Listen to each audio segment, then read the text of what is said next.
So what do you say when somebody says, well, we're looking at the competition, we're trying to compare you. How do you compare against the competition?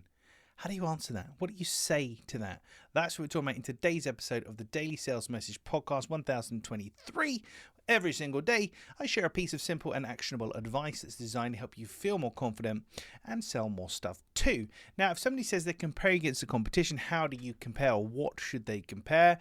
This is where having a defensive model is crucial.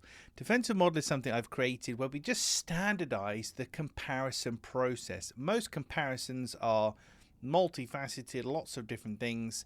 For me, a defensive model has 4 main elements, and we just pick the top 4 things that somebody should be looking for when they're buying from you to compare against the competition. So for example, if you're looking at booking a full price airfare versus a budget airfare, generally you've got the cost of the ticket first and foremost, you've got whether or not food is included, whether or not luggage is included, and which airport that is actually flying from.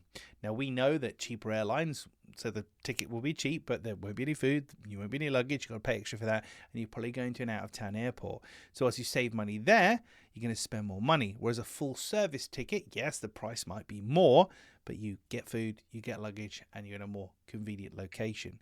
So it's kind of like a buyer's guide. So there's 4 things, and there's always four things you need to look at when you're considering this versus this. Here's what the 4 things are. The choice is yours. The question is, what are those 4 things for your business, product, or service, and how can you use those to differentiate against the competition?